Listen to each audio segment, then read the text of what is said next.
Hello student, अब हम देखते हैं ड्यूटी ऑफ प्लेजिंग कि what are the duties of और what are the responsibility of a banker when a bank give secured loan on the behalf of pledged. Banks के through जब pledged के behalf पर लोनिंग दी जाती है तो बैंक की क्या क्या रेस्पॉन्सिबिलिटी है। First of all, return the goods after full payment. When borrower pay full amount of loan with interest and expenditure all of, then it is the responsibility of banker to return the placed goods। कि जो placed पे जो goods रखा गया था borrower के through, तो ये बैंक की रेस्पॉन्सिबिलिटी है कि बैंक उसको as it is right form में वापस रिटर्न कर दे जब borrower ने टोटल अमाउंट पे कर दी है। जो भी कुछ ड्यू था एटलीस्ट टोटल उसके थ्रू फुल पेमेंट हो चुका है। Next duty, not to mix the placed goods with another goods. Banks में वैरायटी ऑफ बोरोवर्स जो होते हैं वो गुड्स को प्लेस्ड रखते हैं। फॉर एग्जांपल, जैसे मैंने आपको बताया कि मैंने गोल्ड लोन लिया, then bank, it is the responsibility of bank to kept my loan, my gold a separate place, another gold another separate place and next one golds and next one place। तो bank की responsibility है कि not to mix place goods with another goods. किसी और goods के साथ मेरे goods को बैंक मिक्सड नहीं रखे। बैंक्स उसको एक separate place, locker, pigeon box etcetera किसी भी जगह रखे, बट वो मेरे नाम का हो और मेरे नाम का टोटल जो है वो वहां रखे। तो यहाँ मूवेबल की बात रखी है, डॉक्यूमेंट है, ऑलमोस्ट गोल्ड में होता है कि मिक्स नहीं करे। डॉक्यूमेंट की ऑनरशिप मेरी खुद की होती है तो उससे इतना फर्क नहीं पड़ता है। Then next, responsible to pledger for any losses, destructions and detractions of the goods. Banks की रेस्पॉन्सिबिलिटी है कि मेरे गुड्स में एनी टाइप्स का कोई लॉसेस हो गया है, ब्रेक डाउन हो गया, समथिंग किसी तरह का कोई भी हो गया, डिस्ट्रक्शंस या डिट्रक्शंस अगर गुड्स में हो गया है तो बैंक इसके लिए रेस्पॉन्सिबल है। जो भी एज ए मैंने प्लेस्ड जो भी गुड्स रखा है उस गुड्स की टोटल सेफ्टी की रेस्पॉन्सिबिलिटी बैंक की है, और एनी टाइप्स का अगर उसमें कोई लॉसेस हो जाता है then bank is responsible to pay for it to me. वो बोरोवर को बैंक पे करेगा। नेक्स्ट है, placed can used the pledgee goods but can not misuse. Bank मेरे गुड्स को यूज कर सकता है। फॉर एग्जाम्पल, कार मैंने रखी, बैंक कार को यूज कर सकता है बट उसका मिसयूज नहीं कर सकता है। तो बैंक मेरे जो भी मेरा है आइटम्स एटलीस्ट उसका यूटिलाइजेशन कर सकता है बट उसका मिसयूज नहीं कर सकता, उसको रफ एंड टफ तरीके से यूज में बैंक नहीं ला सकता, वरना फिर बैंक जो है वो मेरे को कंपनसेशन पे करने के लिए रेस्पॉन्सिबल होगा। Sorry,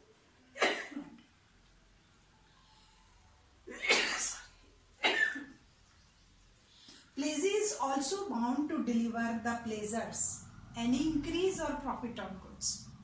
If I have received any types of profits on goods, for example share, then dividend, अगर उसमें हुआ है बोनस शेयर उसमें इशू हुए हैं, तो any types of profits and any types of increment, किसी भी स्टाइल का अगर उसमें कुछ इंक्रीमेंट हुआ है तो it is responsibility of banker to deliver it to me. मेरे प्रॉफिट पे, मेरे इंक्रीमेंट पे बैंक्स का राइट्स नहीं होगा, तो it is responsibility to return the any types of increment and any types of profits on placed goods to deliver the borrower. वो borrower को चला जाएगा, वो एज ए आपकी लोन की प्लेस्ड जो है वो कैलकुलेट नहीं होगा। नेक्स्ट है, pledgee is bound to take care of goods. It is the responsibility of banker to take care my goods as is own goods. जिस स्टाइल से बैंक अपने गोल्ड को देख रेख करता है, टेक केयर करता है, एटलीस्ट उसी स्टाइल से it is the responsibility of banker to take care of my gold also. मेरे गोल्ड की प्रॉपर सेफ्टी के साथ वो उसको रखेगा जैसे वो अपने के रखता है। नेक्स्ट आता है, duty to follow the terms of agreement. It is responsibility of pledgee and pledger both to follow the terms and conditions of agreement. Agreement के थ्रू क्या टर्म्स एंड कंडीशंस फिक्सेशंस हुआ था, एटलीस्ट उन terms और conditions को bank follow करें। तो these are the duty of pledgee और a banker. Then next, what are the duty of a pledger? Here I am pleasure, then what is the responsibility of mine? मैंने gold loan issue करवाया, then what is the responsibility of me? My, if there is any default in goods, then disclose it. If any types of default in goods, जो भी goods मैंने रखा है, for example gold, car, कुछ as it is कुछ भी रखा है मैंने, then it is responsibility of my to explain each and everything, to disclose each and everything if any default in these types of goods। Car मेरी नहीं थी, मैं कहीं से ले आया, गोल्ड मेरा नहीं था, मैंने चोरी करके लाया, फिर बैंक में रख दिया, तो any types of default, then it is responsibility of my to disclose it in front of bank, bank के सामने उसको डिस्क्लोज करना। Repay the loan at time, on maturity it is responsibility of borrower to pay loaning amount, extraordinary expenditures and with interest and other expenditure also, so it is the responsibility of borrower to pay it on time, time पर total मेरे through उसका payment कर दिया जाए। pay extraordinary expenses incurred by pledgee on maintenance of goods, any types of expenditures which incurred by the bank to maintenance of pledged goods, जो भी placed का goods था उसकी मेंटेनेंस के लिए एक्स्ट्राऑर्डिनरी एक्सपेंडिचर अगर बैंक के थ्रू किए गए हैं, then it is responsibility of borrower to pay it back. These are the duty of borrower. Then what are the rights of borrower? अब मेरे भी कुछ राइट्स बनते हैं। सबसे पहले claim on any surplus sale of goods, it is my right to claim on bank.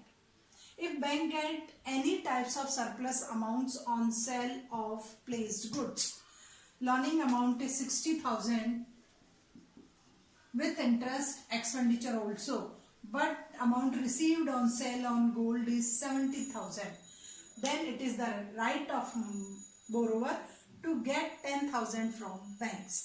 Bank से वो एक्स्ट्रा जो सरप्लस अमाउंट है उसको लेने का उसका राइट है, वो ले सकता है। इस गोल्ड को सेल करने के बिहाफ पे बैंक को 60,000 रिसीव होते हैं, देन 70,000 पर उसका राइट्स है।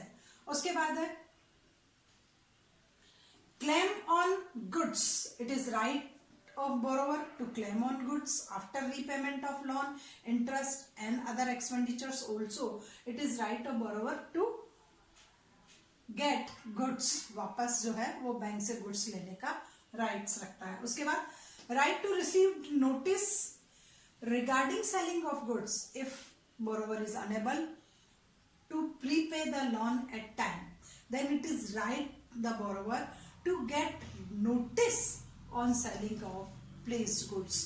प्लेस्ड गुड्स को सेल करने का नोटिस जो है वो उसको लेने का राइट्स है, बैंक की रेस्पॉन्सिबिलिटी है कि उसको दे और बोरोवर का राइट्स है कि उस स्टाइल का नोटिस ले। उसके बाद है right to claim any profit incurred on goods, ये मेरा राइट्स है कि I have received any types of profit and surplus and increment on goods. तो जो भी गुड्स पे सरप्लस है, जो भी जो भी इंक्रीमेंट है, तो it is my right to get back from bank कि मैं उसको बैंक से लूं। तो this is all about placed. अभी तक के जितने भी मेरे लेक्चर्स थे उसमें मैंने आपको प्लेस्ड के बारे में एक्सप्लेन किया है। Then it is the mode of secured loan.